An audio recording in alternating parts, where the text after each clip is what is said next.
বন্ধুৰ বান্ধৱীৰ লগত আড্ডা মাৰিবলৈ তাজমহললৈ যোৱাৰ সময়ৰ এই কাহিনী। সেই সময়ত তাত এজনী ছোৱালী মোৰ প্ৰেমত পৰিল। আমাৰ মাজত বহুত মানুহ আছে যিয়ে নিজৰ বাবে প্ৰেমৰ সন্ধান কৰে। সেই ছোৱালীজনীও তাৰ ভিতৰত এজনী। প্ৰেমৰ সন্ধানত তাজমহললৈ আহিছিল। হয়তো বাহিৰলৈ ওলাই যোৱাৰ সময়ত কাৰোবাৰ প্ৰেমত পৰিব পাৰে। মোৰ সেই দিনবোৰ আজিও মনত আছে, যেতিয়া মই আৰু মোৰ বন্ধুসকলে একেলগে তাজমহল ভ্ৰমণৰ পৰিকল্পনা কৰিছিলোঁ। সেই সময়ত মায়ে মোৰ তালৈ যোৱাত হয় বুলি কৈছিল।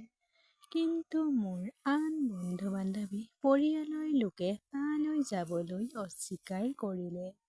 বন্ধুসকলক মোৰ লগত পঠাবলৈ বুজাবলৈ চেষ্টা কৰিলোঁ যদিও তেওঁলোকে সম্পূৰ্ণৰূপে নাকচ কৰিলে। তাৰ পাছত মাৰ জোৰত তাইৰ পৰিয়ালৰ তাইক মোৰ লগত তাজমহল দৰ্শন কৰিবলৈ অনুমতি দিলে। ৰেল ষ্টেচনলৈ আহি তাত ৰেল আহি পোৱালৈ অপেক্ষা কৰি আছিলোঁ। ঠিক তেতিয়াই দেখিলোঁ মোৰ সকলো বন্ধু মোৰ ফালে আহি আছে। আমি সকলোৱে তাৰ পৰা তাজমহললৈ যোৱা ৰেলৰ টিকেট লৈছিলোঁ। কিছু সময়ৰ পাছত ৰেলখন ষ্টেচন পালেহি। আমি সকলোৱে টিকেটৰ নম্বৰ অনুযায়ী চিটবোৰত বহিলোঁ। কিছু সময়ৰ পাছত তাৰ পৰাই ৰেলখন ৰাওনা হ'ল। আমি সকলোৱে ট্ৰেইনৰ ভিতৰতে ইজনে সিজনৰ লগত তাজমহলৰ কথা পাতি আছিলোঁ। ক্ৰমান্বয়ে ৰেলখনৰ গতি বাঢ়ি আহিছিল। আমি সকলোৱে বহুত সুখী হৈছিলোঁ কাৰণ আমি একেলগে তাজমহল ভ্ৰমণ কৰাৰ পৰিকল্পনা কৰিছিলোঁ। যিটো পৰিকল্পনা আজি সম্পূৰ্ণ হ'ল। সকলোৱে কথা পাতি আছিলোঁ। কথা পতাৰ পিছত সকলোৱে এজন এজনকৈ টোপনি গ'ল। মোৰ চিটটো ট্ৰেইনৰ খিৰিকীখনৰ ওচৰতে আছিল। খিৰিকীৰে শীতল বতাহ আহিছিল, গতিকে মইও টোপনি গ'লো। টোপনি অহাৰ সময়ত মোৰ একো মনত নাই। কিন্তু হঠাতে এটা ষ্টেচনত চকু মেলিলেই দেখিলোঁ মোৰ খিৰিকীৰ কাষত অপেক্ষা কৰি থকা এজনী ছোৱালী। তেনেতে হঠাৎ সেই ছোৱালীজনী বন্ধুৰ সৈতে আমাৰ কম্পাৰ্টমেণ্টৰ ফালে আহিল। মই মোৰ খিৰিকীৰ পৰা সেই ছোৱালীজনীক চাই আছিলোঁ। তাই আহি টিকট নোলোৱাকৈয়ে আমাৰ কম্পাৰ্টমেণ্টত বহিল। এজনী ছোৱালী মোৰ ফালে আহি মোৰ আসনৰ পৰা উঠিবলৈ ভাবুকি দি আছিল। মই যেতিয়া মোৰ আসনৰ পৰা উঠিব নোৱাৰিলোঁ, তেতিয়া তাইক মোৰ আসনৰ পৰা জোৰকৈ থিয় কৰাই নিজে বহিবলৈ দিলে। মোৰ কি হৈছে মই বুজিব পৰা নাছিলোঁ।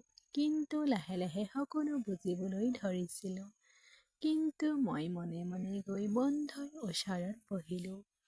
তেনেতে সেই সকলো ছোৱালীয়ে মোৰ ফালে চাই হাঁহিবলৈ ধৰিলে। তাই হাঁহিলে মোৰ চকু দুটা তাৰ পৰা আঁতৰাই লৈ গ'লো। সেই সময়ত মোৰ বাকী বন্ধুবোৰৰ খং উঠি আছিল। কিন্তু মই সিহঁতক কাজিয়া কৰিবলৈ নিদিলোঁ আৰু সিহঁতক মনে মনে বহিবলৈ ক'লো। কাৰণ সেই সময়ত মোৰ সকলো বন্ধুৰ বাবে মই দায়বদ্ধ আছিলোঁ আৰু মই কাৰো লগত কোনো কাজিয়া কৰিব বিচৰা নাছিলোঁ। একেদৰে কিছু সময়ৰ পাছতে ৰেলখন আগৰতলাৰ ষ্টেচন পালেহি। বন্ধুবোৰ আৰু মই আমাৰ লাগেজ লৈ ষ্টেচনলৈ নামি আহিলোঁ। সেই ছোৱালীবোৰো আমাৰ লগত নামি গ'ল। বন্ধুৰ বান্ধৱীৰ সৈতে ষ্টেচনৰ ইটো পাৰেদি তাজমহললৈ গ'লো। তাৰ পৰাই আমি তাজমহললৈ যাবলৈ বাছত উঠিলোঁ। আমাৰ পৰা অলপ দূৰৈত তাজমহল আছিল। কিছু সময়ৰ ভিতৰতে আমি তাজমহল পালোগৈ। আমি সকলোৱে বাছৰ পৰা নামি তাজমহলৰ ফালে খোজ দিবলৈ আৰম্ভ কৰাৰ লগে লগে দেখিলোঁ সেই আটাইকেইজনী ছোৱালী আমাৰ পিছে পিছে আহি আছে। তেতিয়া মোৰ এজন বন্ধুৱে তাত ৰৈ ক'লে যে তাই আমাৰ পিছে পিছে ইয়ালৈকে আহিছে। তাৰ পিছত ছোৱালী এজনী চকু দুটা তাৰ ফালে গুলিয়াই দিলে। আনকি সেই সময়তো মই সকলোকে বুজাই দিলোঁ, তাৰ পৰা আঁতৰাই আনিলোঁ। আমি সকলোৱে তাজমহলৰ একেবাৰে ওচৰ পালোগৈ। সকলোৱে তাজমহলৰ সৌন্দৰ্য উপভোগ কৰি আছিল। আমি সকলোৱে তাজমহল চাবলৈ ধৰিলোঁ। সেই সময়ত ওচৰৰ দলংখনত কিছুমান ল'ৰা-ছোৱালীয়ে খেলি আছিল। আমি সকলোৱে বহু দূৰ যাত্ৰা কৰি আহিছিলোঁ, গতিকে আমি দলঙৰ ওচৰতে এজোপা গছৰ তলত বহিলোঁ। বাকী লগৰবোৰে গছজোপাৰ পৰা দূৰৈত থকা তাজমহললৈ চাই আছিল। সেই ছোৱালীকেইজনীও আমাৰ ওচৰৰ দলংখনত থিয় হৈ তাজমহললৈ চাই আছিল। যেতিয়া সকলোৱে নিজৰ নিজৰ ধৰণেৰে ব্যস্ত আছিল, তেতিয়া দেখিলোঁ দলঙৰ পৰা পৰি থকা সৰু ল'ৰা এটা। সি পৰি যোৱাৰ লগে লগে শিশুটিৰ বাকী বন্ধুসকলে কান্দিবলৈ ধৰিলে। ইফালে মই মোৰ লাগেজবোৰ তাতে থৈ সেই শিশুটিক বচাবলৈ দলঙৰ পৰা পানীত জঁপিয়াই পৰিলোঁ। সেই শিশুটিক বচাবলৈ যেতিয়া মই দলঙৰ পৰা পানীত জঁপিয়াই পৰিছিলোঁ, তেতিয়া তাত বহুত মানুহ গোট খাইছিল। পানী বহুত আছিল। মই জঁপিয়াই পৰাৰ আগতেই শিশুটি সম্পূৰ্ণৰূপে ডুব গৈছিল। কিন্তু কেনেবাকৈ উলিয়াই আনি ভিতৰৰ পৰা পানী আঁতৰাই ৰক্ষা কৰিলোঁ। সেই ল'ৰাটোক বচাওঁতে তাত উপস্থিত সকলোৱে মোক প্ৰশংসা কৰিছিল। যেতিয়া তাত উপস্থিত সকলোৱে মোক ধন্যবাদ জনাই গুচি গৈছিল। সেই সময়ত সকলো ছোৱালীয়ে মোৰ ফালে চাই আছিল। কিন্তু সেই ষ্টেচনত প্ৰথমবাৰৰ বাবে দেখা ছোৱালীজন ভিতৰত এজনীয়ে মোৰ ফালে বেলেগ চকুৰে চাই আছিল। মই কেইমুহূৰ্তমান চাই তাই চকুলৈ চাই তাৰ পিছত মোৰ দৃষ্টি আঁতৰাই মোৰ বন্ধুসকলৰ ওচৰলৈ উভতি আহিলোঁ। মোৰ কাপোৰবোৰ পানীৰে তিতি গৈছিল, গতিকে তাৰ পৰা কাপোৰ সলনি কৰিবলৈ ওলাই আহিলোঁ। কিছু সময়ৰ পাছত কাপোৰ সলাই আকৌ লগৰবোৰৰ ওচৰলৈ আহিলোঁ। তাৰ পিছত আমি সকলোৱে তাৰ পৰা চাবলৈ তাজমহলৰ ওচৰ পালোগৈ। আমি সকলোৱে মিলি তাত ইজনে সিজনৰ ফটো তুলিলোঁ। আমি ঘূৰি ফুৰাৰ সময়ত ইতিমধ্যে সন্ধিয়া হৈছিল, গতিকে সকলোৱে ৰাতিটো তাত থকাৰ পৰিকল্পনা কৰিলে। মই আৰু মোৰ বন্ধুসকল তাতেই থাকিব ল'লোঁ। বহু নৃত্যশিল্পীও নিশা তাজমহললৈ আহিছিল। আমি সকলোৱে তাত নৃত্যশিল্পীসকলক চাই আছিলোঁ। তাৰ পিছত ছোৱালী এজনীয়ে ইংগিতেৰে মোক ফোন কৰি ক'লে যে, অঞ্জনা, আপোনাৰ বাবে কিছু কাম আছে। তাই তোমাৰ কাৰণে দলঙত ৰৈ আছে। তাই কোৱাৰ পিছত মই তাৰ পৰাই দলংখন পালোগৈ। তাই তাত মোৰ বাবে অপেক্ষা কৰি আছিল। তাইক দেখি মই তাইৰ ওচৰলৈ গৈ মোক ফোন কৰাৰ কাৰণ সুধিলোঁ। তাৰ পিছত তাই মোৰ লগত তাইৰ বন্ধুৰ ওচৰত ক্ষমা খুজিবলৈ ধৰিলে। ট্ৰেইনত তাই মোৰ লগত যি কৰিলে। তেতিয়া মই তাইক ক'লো যে তাই মোৰ আসন বিচাৰিলে মই তাইক দিলোঁহেঁতেন। কিন্তু এতিয়া সেইটোৰ কথা এৰি দিয়া।